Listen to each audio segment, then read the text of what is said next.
Well, it's wonderful to be with you all. This is a fantastic organization, and thank you so much for inviting me. What I want to do with you in the time that we have together is present to you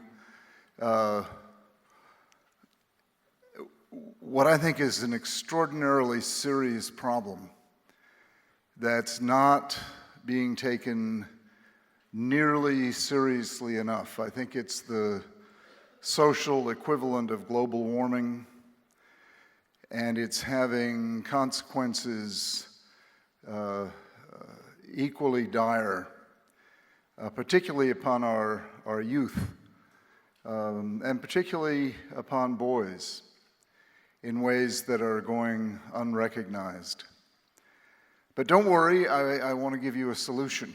And it's a solution that can be implemented immediately in schools, if schools will take it seriously. It simply is a matter of taking it seriously. So I'll define the problem for you, I'll give you the solution, and I'll give you an illustration from my own life. Now, the illustration from my own life is not plucked out of modern life the way the problem is today. But it is an example of the solution in action. So while the context is not the same, the basic force of the solution is. So let me start by giving you the story that I put into the book outside, which none of you decided to buy as I was sitting there like a lonely orphan waiting to sign it, called Because I Come from a Crazy Family. The only, of the 20 books I've written, it's the only one that is not a book full of advice. It's simply a book of stories from my childhood and then from my early training in psychiatry. And it is a book that tells the story of how I beat the odds. And that's a statistical fact.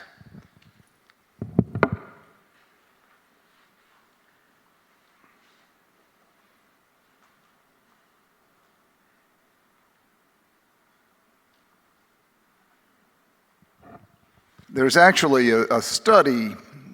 Are any of you aware of the ACEs study, the ACEs score?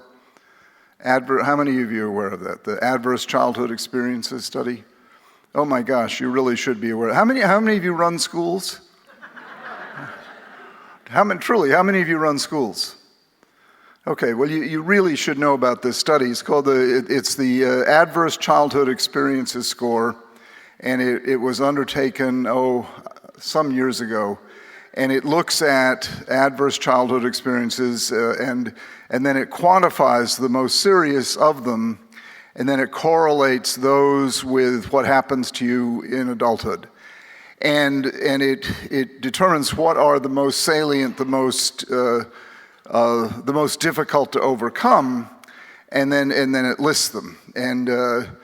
And if you have, there are 10 of them. If you go to, don't do it now, those of you who have your little devices out. But if you go to it, you can see the ACEs test, and you'll see 10 adverse childhood experiences listed. And if you have 4 or more out of 10, your chances of having anything like a satisfying adult life are very slim. Chances are that you'll live a life of depression, of substance abuse, of unemployment, social isolation, multiple divorce, early death, suicide, the usual list of undesirable outcomes. Score of 4 or more makes it hard to get life insurance, for example. Well, my score is 8. By that reckoning, I should not be here talking to you today. I'm 69 years old. I have 3 wonderful children, all in their late to mid-20s. I've been married for 30 years to the same woman. I have a career that I love. As I just said, well, I've just finished my 21st book. I'm working on my 22nd book. I love life, and none of that should have happened. So I am living proof of someone who beat tremendous odds, absolutely stupendous odds, statistically speaking. Should not have happened by any reckoning. So you have to ask the question, how did it happen? And I can answer that question, and I will answer that question, because it's a tool all of you should know, particularly those of you who run schools. And a tool that all of you should honor and use, and it is to my great dismay that our society doesn't use it more deftly, aggressively, openly, and honestly. Indeed, our society fears it, which I really want to drive home to you today, because it is a terrible failing on the part of our increasingly timid society as we cower in the face of defensive living to avoid lawsuits, living to avoid being called out, living to avoid doing anything but standing up for what is right. As we avoid, and we are paying a very great price for it. The suicide rate among kids aged from 10 to 17 has increased 70%. 70% in the past 10 years. If that's not a wake-up call, I don't know what the heck is. Not to mention substance use, not to mention anxiety, not to mention depression, not to mention loneliness. The Surgeon General defined loneliness, until he got fired by our president, as the #1 medical problem in the country today. We are living in a major crisis that is being ignored and trivialized by slogans as people whistle past it. And as our children suffer, and as we trumpet their achievements, and as we push them to perform, and we ignore their absolute, obvious pleas for help. And does it make me angry? Yes, it makes me angry. It makes me angry at you for not doing more about it. It makes me angry at your parent bodies for not doing more about it. It makes me angry at those of you who cower in the face of pressure to raise test scores, while you don't stand up for what is right. When parents say to you, for the money I'm paying you, we deserve admission to Harvard, Yale, or Princeton, you should say, no, for the money you're paying us, we owe you the truth. And the truth is, what leads to a great life is not admission to Ivy League schools.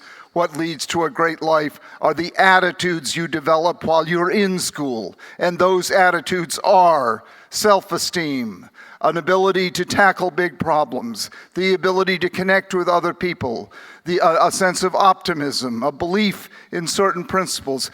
That is what we know translates into a great life. And good news, everyone can achieve that, while not everyone can achieve top scores. And we're not doing this for our kids. We're not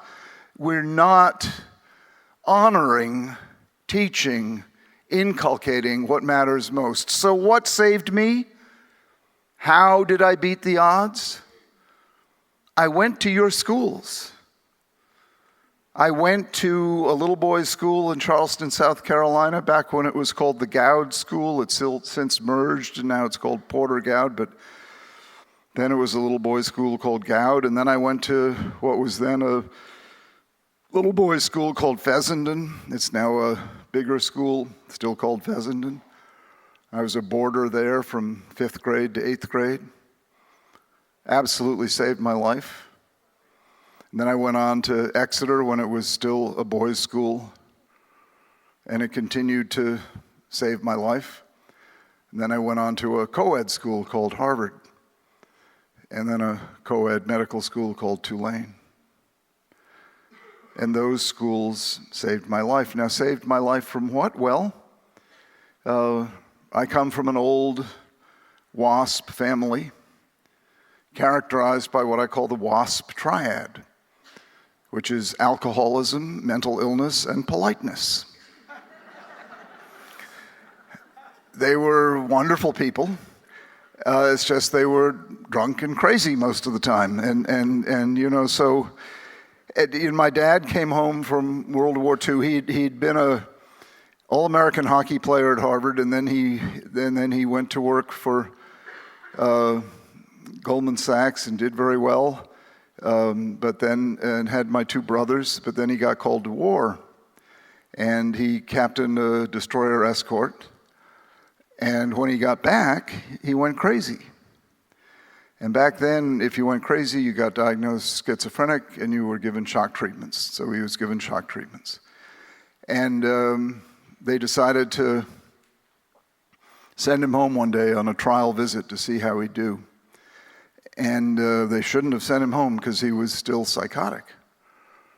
And when he got home, he decided he wanted to murder my mother. And she, in her artful way, talked him into making love instead. And that's where I came from. It's an interesting beginning for a psychiatrist. You know. Well, he certainly wasn't cured, so they sent him back to the mental hospital. And the psychiatrist advised my mother that he was incurable and that she should divorce him. And so she did. And my family was forever broken. I lost the wonderful family it turns out I could have had. Because after the divorce, a young psychiatrist came along, one of the reasons I believe so much in revisiting diagnosis and trying new treatments, and he said, we ought to try this guy on a new fangled treatment called lithium. And they put my dad on lithium, and bingo, he was fixed. And he spent the rest of his life teaching public school in New Hampshire and was a beloved teacher, specializing in kids who had problems with learning, interestingly enough. But the family was broken, and my mother, my older brothers were off in boarding schools, and my mother, romantic that she was, married a charming man who seduced her and brought her from our hometown of Chatham on the Cape down to Charleston, South Carolina, where his true colors emerged, and he became the sadistic alcoholic that he was. And the three traumatic years of my life played out, where I would witness scenes like being awakened in the middle of the night, brought down to their bedroom, where she was lying naked on the bed with her back to me, and two other men were standing there, a big pile of cash on the bed. And they were shooting dice off her backside, using that as they're playing craps. And my stepfather said, you should stand here, you might learn something, tried to explain to me the game of craps. Well, I was all of 8 years old. I had no idea what was going on, except that I knew whatever it wasn't good, and I wasn't supposed to be there, and I sort of retreated back to my bedroom. The next day, of course, nobody remembered anything about it except me, and I just knew that whatever was going on, it wasn't good. They had sent me, because this is what WASPs in Charleston did, to the local Episcopal church. They didn't go, but they sent me on Sunday mornings, and I went there riding my little Schwinn bicycle, and I joined the choir, And every Sunday morning I would go there, and I became enchanted by the choir and the service and this whole connection that I made there. It was like my place of safety. It was my haven. And I fell in love with what people call God. Now, I'm not here to bear testimony or anything like that. I'm just telling you what happened. I was a little boy in need, raw, lost, being exposed to scenes like the one I just told you, which was not rare. And I was sent to this church. I had no previous experience with any kind of religious, and I fell in love with this, whatever you want to call it, that was called God. And that meant the world to me. And Sunday mornings I'd go there, and on Wednesday afternoons I'd rehearse for the choir. And it made such a difference to me. Well, those kinds of episodes continued, and my mother was wise enough to realize that this was not heading anywhere good. And so she persuaded my grandmother, my father's father, to pay the tuition for me to go to a boarding school. And even though she didn't want to send me away, she did. And so at the age of 10, I started boarding at this school called Fessenden. And when she said, "Do you want to go to boarding school?" what I envisioned was a lumber yard. You know, I thought, boards? You know, I didn't know what boarding meant, you know, so I go to a place where but no, she said, boarding means you live there. And I thought, oh, well, that's great. If you live there, you can't do homework because you never go home. And so, no, I discovered that wasn't true either. So, you know, but by then it was too late. So I went there. And so since I was there, and nobody there was drunk as far as I could tell, I wanted to please people, you know, because I didn't have anybody who cared. And so I started studying for the first time in my life. And next thing you know, I got the best grades in town. And people approved. And so I kept doing that. And so I stood out, and I found favor. And so suddenly I found a place where I got approval, and no one was drunk, and I didn't see terrible scenes. And my whole life changed, simply because I had a purpose and I had a connection. And they sent us to the local church. It wasn't the same as the magical place I'd found in Charleston, but I still had this connection to this thing, this friend that I called God. And I would pray every night that my mother could be happy, because I knew she was not happy. And those 4 years at that school and that connection to that wonderful place that I still feel a tremendous debt of gratitude to. Most of the teachers who taught me are in heaven, but I can name them as if it were yesterday. It was that force of connection. Mr. Cook, Mr. Boyajian, Mr. Slocum, Mr. Fessenden himself. They had no idea what they were doing, and that's what I would say to each of you. You have no idea what you're doing. It's so much more than teaching math. It's so much more than imparting the basics of your subject, particularly for kids like me. And I'm telling you, there are so many more kids like me than ever before. This problem of disconnection is epidemic. That's the problem that we're living in that people aren't identifying. We're living in an absolute epidemic. We are electronically superconnected like never before. It's the defining element of our society. But we are simultaneously interpersonally disconnected. Loneliness abounds. So you are working with kids who are lonely and don't even have a word for it, who are lost and don't have a word for it, who are searching and don't even know they're searching. So the connection they make to you means so much more to them than they'll ever say. And it's the ones who don't say who need it the most. It's the ones who hang back who need it the most. It's the ones who are hard to connect with who need it the most. And I'm just telling you as one who's been there, you are so much more powerful than you know.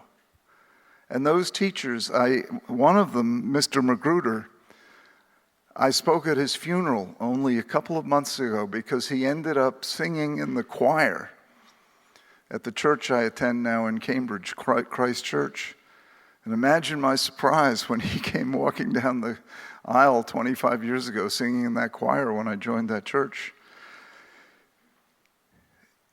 That school offering me that connection repaired the damage that had been done.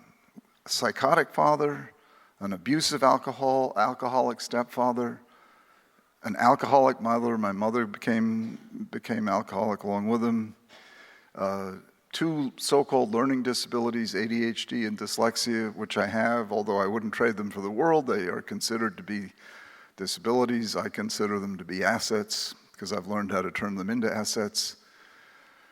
You know, sent away to boarding school, which people think of as a difficult thing. It, in fact, was a wonderful thing for me. And then going on to Exeter,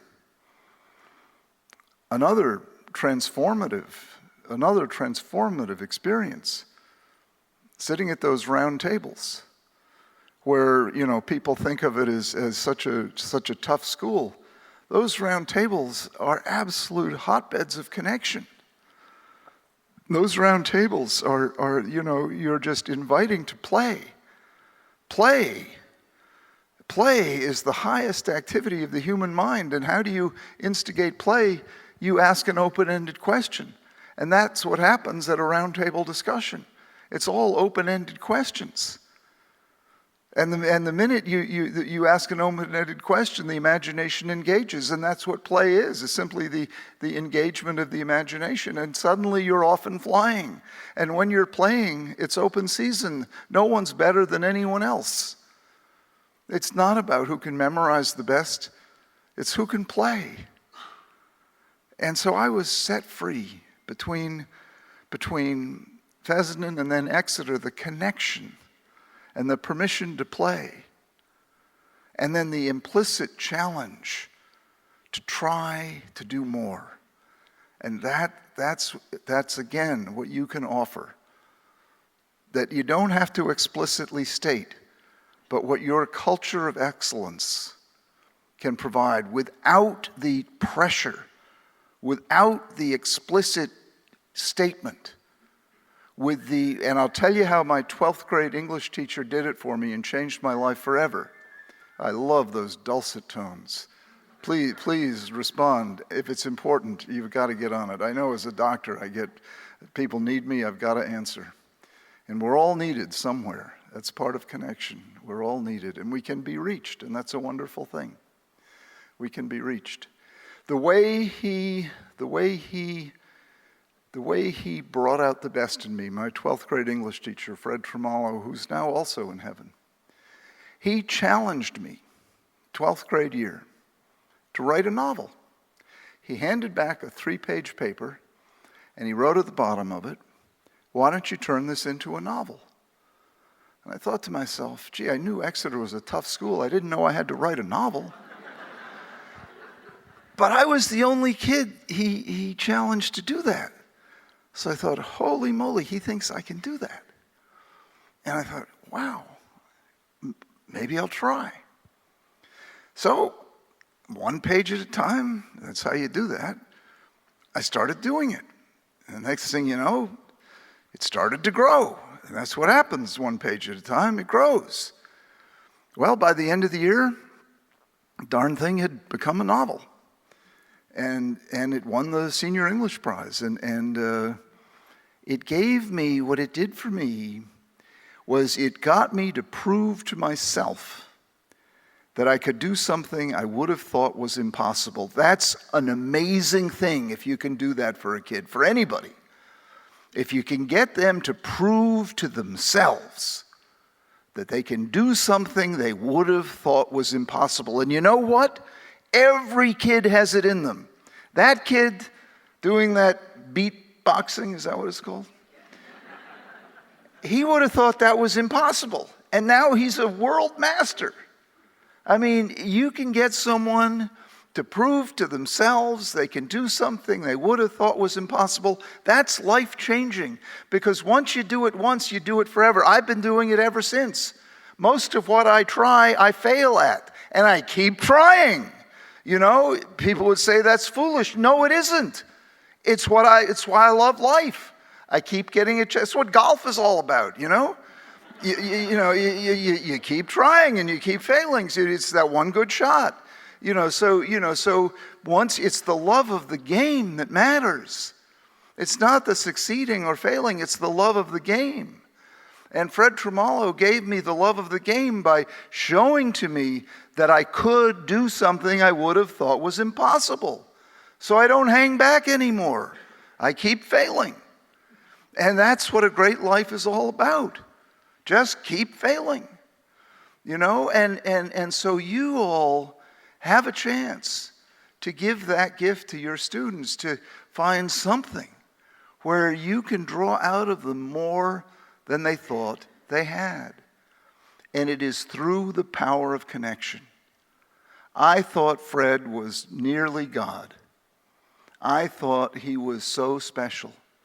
Fred Tremolo, I wanted to be in his class since I got to Exeter.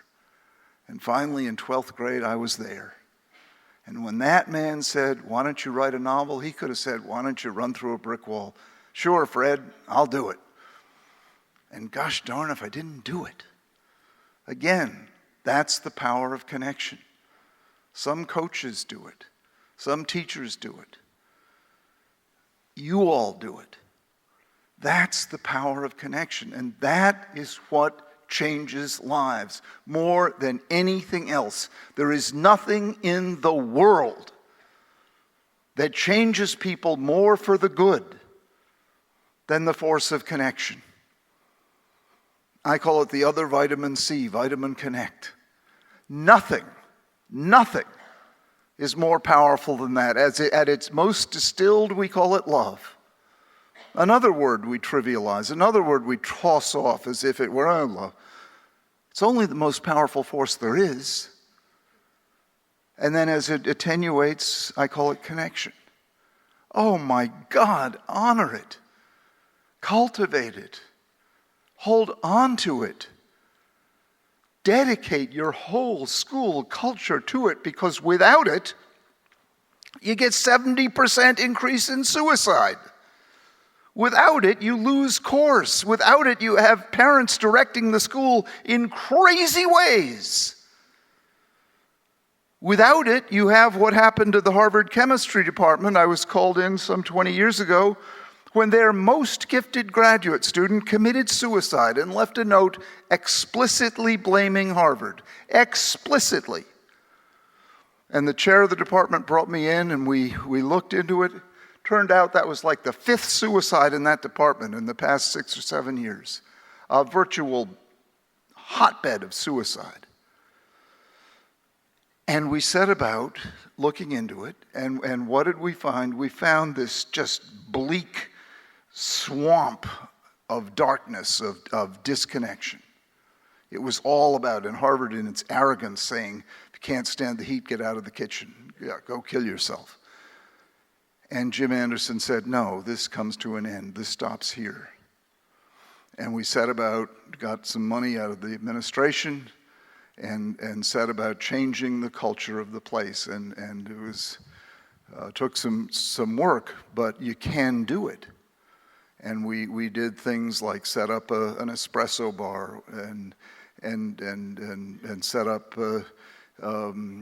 weekly buffets in the library, because these kids wouldn't come out for mixers; they'd come out for food, you know. And we set up ways where people would get talking to one another, and we made it almost impossible for people not to connect.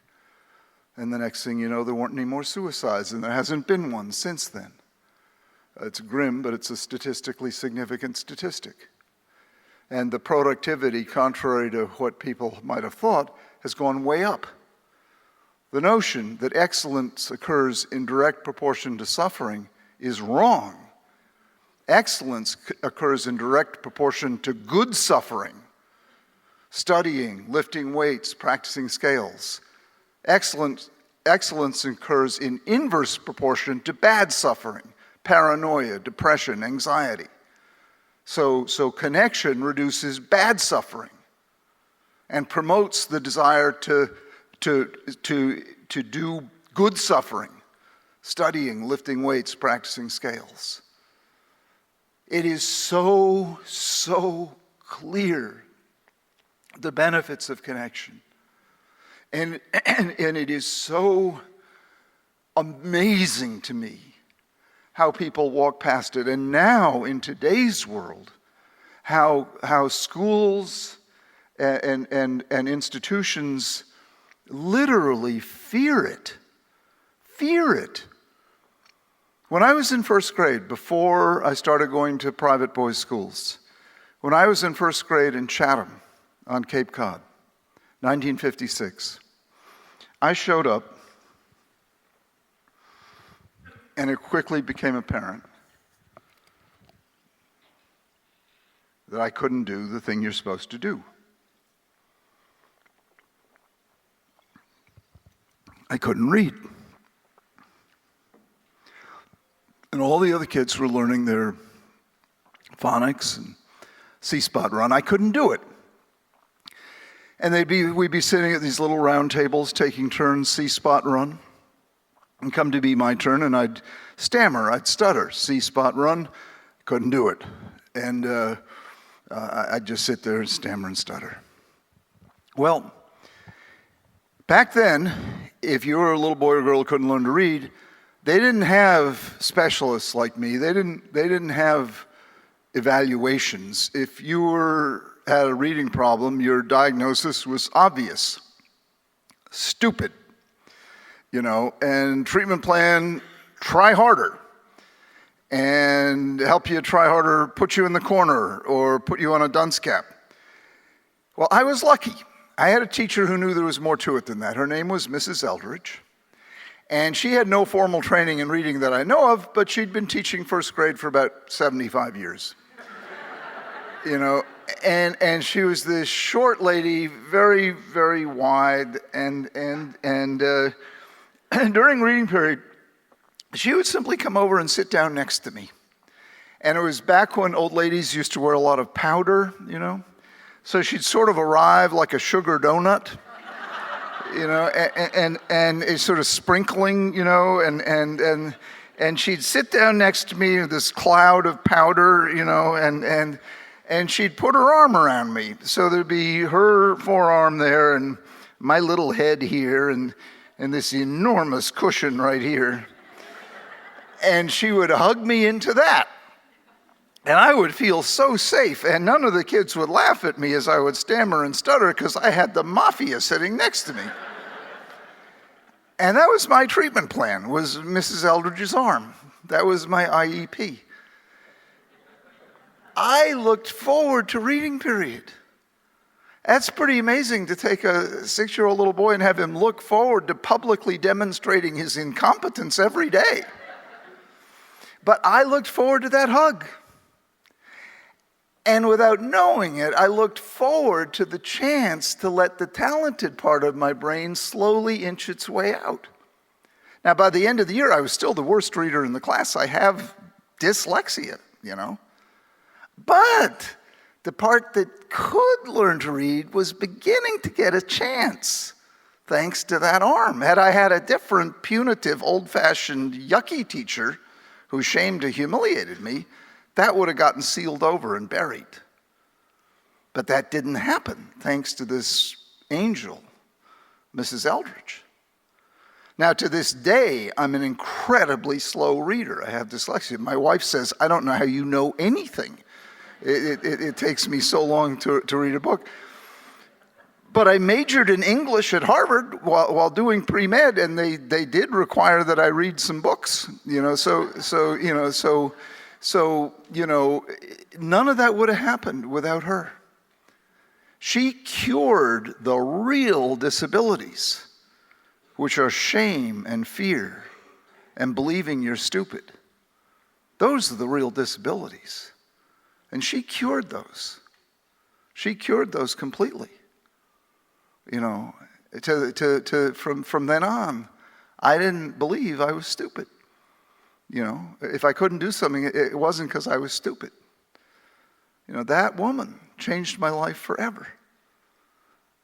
What she did for me is now illegal in schools around the United States. That is, talk about stupid. That is stupid. It is defensive. It's brought about by lawyers and lawsuits and bad thinking. And that's what I mean about needing to regain trust. We really need.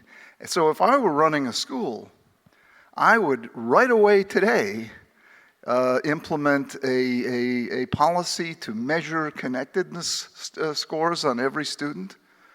Far more important than reading or math scores. If we took those as seriously as we take reading and math scores, the school would be a whole lot healthier a place.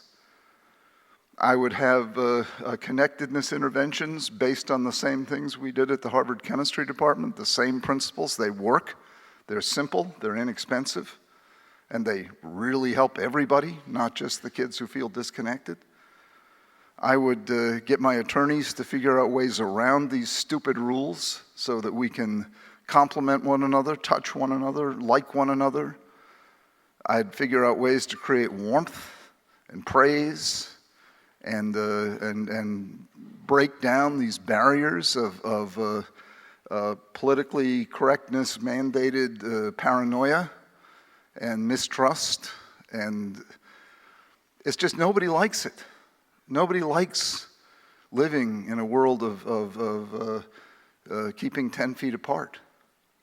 It's bad for people. A world of anxiety and defensiveness and fear. It's bad, and we have the statistics to prove it. Kids wanting to, weed has become now, when I get high school students, I take it for granted they're smoking weed. And they're doing it because they want to chill out. They want to get to a place of low anxiety. That's why they're doing it. And it's legal, most places. And they're looking for a way to numb, to chill out. They're looking for a way to find what they ought to be finding through the force of connection. So if I were running a school, I would make that my number one priority. And I would tell the parents, you know in your heart this is right. You know in your heart, and I can prove it for you with numbers and statistics, that it is the connected child, not the high-achieving child, who will do the best in adulthood. Often the two, by the way, go hand in hand. I proved this in a study at Exeter, and there are many studies that have proved it elsewhere. If I were running a school, I would make the assessment of connection as rigorous as the assessment of any academic subject, and I would make the promotion of connection a part of everyday life. Politeness, friendliness, greeting people, shaking hands. I'd make that just part of this culture. Where my kids went to school, a school called Shady Hill in Cambridge, it's part of the paint. That's not a perfect school, but I can tell you it's very hard to leave that school without a healthy sense of self-esteem. And that matters. That really, really matters. That really matters. And I believe, and I have a lot of data to back it up, that we're missing the boat, and we're missing the boat out of fear and out of pressure from forces that we should not be honoring. The health and welfare of our children is at stake. The data are clear. What makes for a great future? What makes for a great future is a connected childhood, a childhood full of positive points of connection, connection to family, connection to school. And that doesn't mean getting top grades. It means feeling safe and comfortable when you walk in the door, having someone there you like, something you look forward to doing. Connection to places, to people, connection to a dog. Please have a dog. If you must have a cat, that's okay, I guess. But please have a pet. I mean, it's just such an important part of childhood. Connection to nature, get outside. When I was a kid, we did something. You sometimes hear people doing it. It was called go out and play. You know, and don't have it be, you know, just these hard driving team sport, you know, what is it called? The team, all the, you know, hard pressure, all that kind of stuff. You know what I'm talking about. Have it be fun. Have it be, you know, team sports are great. My kids did it when they were at Belmont Hill. They loved it. It's wonderful. But you don't have to be, you know, if you're in a boys' school, you don't have to be a jock. You know, the arts are absolutely another wonderful way of expression. And, you know, the whole notion that, you know, boys have suffered if they weren't a jock, that meant that they were somehow substandard. I hope that's beginning to change. I think it is. It's you know, but you know, both of my boys loved their time on the playing field, and they didn't feel pressured. So you can do it in a very healthy way, and what you get from those teams is wonderful. Connection to, you know, I mentioned God. It doesn't have to be religion. One of my favorite prayers goes, Lord, help me always to search for the truth, but spare me the company of those who have found it. You know, so it doesn't have to be an organized religion at all, but I think you want to give them some kind of spiritual framework, something that lets them feel there's something beyond here that they can be in touch with. Something beyond here that is forgiving. And, you know, when people say to me, I don't believe in God, I say, well, you do believe in love, don't you? And not many people will say no to that. So I say, well, God is love. And we usually can agree on that. So, you know, then connection to groups, to teams, to clubs, to organizations. And this is where school comes into play. School spirit, you know. And for a lot of people, school is the last active, vital organization they've got left. So if you can give your parents a place to really believe in and show them, teach them. A lot of your parents need to be taught because they've lost their way. They really have lost their way. They need to be taught. Don't let them teach you. Please, don't let them teach you. Don't let the tail wag the dog. You're the experts on childhood. You're the experts on education. You know better. Please don't let them teach you. Just because they've got the big bucks, don't let them teach you. Please. For the money they're paying you, you owe them the truth. You really do. And give them, I love Alfred North Whitehead's phrase, there can be no moral education without an habitual vision of greatness. Give them the vision of greatness. And the vision of greatness, you know, to look at triumph and disaster and treat those two imposters just the same. To love the game. To love the pursuit. To love coming to school. That's greatness. To love the doing, to love the company, to love getting your hands in the paint and smearing it on the canvas. That's greatness. It doesn't mean being number one. That's not greatness. It doesn't mean winning. That's not greatness. Greatness is loving the game. Greatness is being true to yourself. It's having ADD and saying, yeah, I'm different and I'm glad of it. It's being gay and saying, yeah, I'm gay and I'm glad of it. It's being who you are and saying, yes, I am, I'm glad of it. And I'm glad you're who you are. That's greatness. That's greatness. It's not being number one at all. And teach the parents about this because they've lost their way. Teach them the vision of greatness that you know and they need to know. And their kids need to know. And that's how we can right the ship. That's how we can beat these odds. That's how we can bring the suicide rate down. Because I'm telling you, that's what drives it. It's this feeling of alienation, so they just want to smoke weed.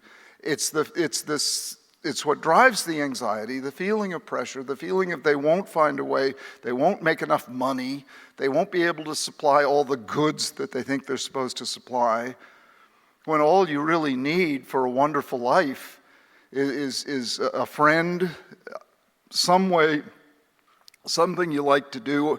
You know, I tell my patients what a career is. Draw 3 circles. And circle 1 is what you really like to do. Circle 2 is what you're really good at doing. And circle 3 is what someone will pay you to do. And where those overlap, that should be your career. And for most people, you can find a place where they overlap. So, you know, the pressure is mostly in your imagination. And then tell them the following 3 words, and tell them never to forget these words. Never worry alone. It's fine to worry.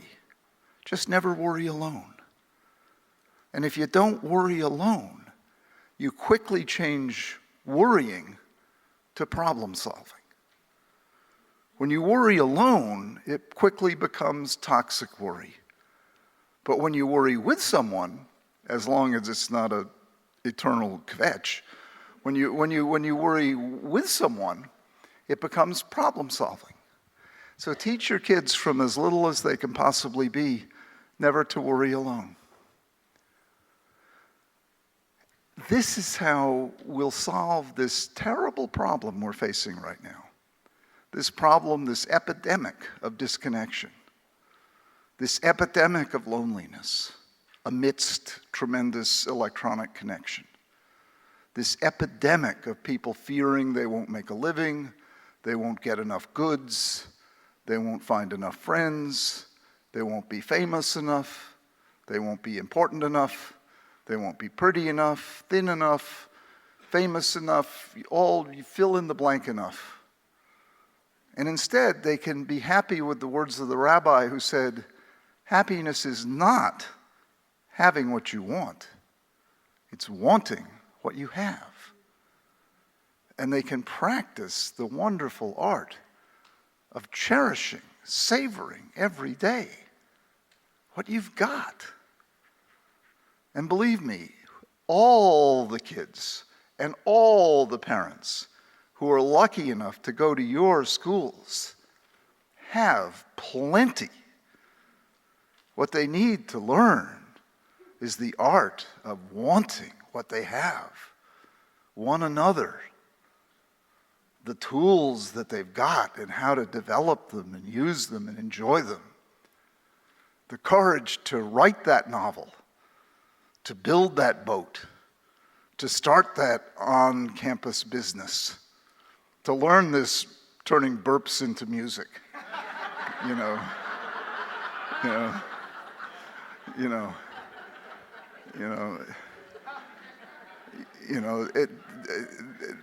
that's what we need to be doing, and that is the great, amazing adventure we're given when we're given this chance to live. It's right there. It's right there, the problem and the solution. And you all are the marvelous magicians. You all are the marvelous conductors. You all, and I'm just begging you, see the bigger mission, see the bigger picture. Don't let the obfuscators cloud your vision. Be clear and direct. Go for connection. Make connection your top priority, and the rest of the problems will quickly subside. Thank you very much for your attention.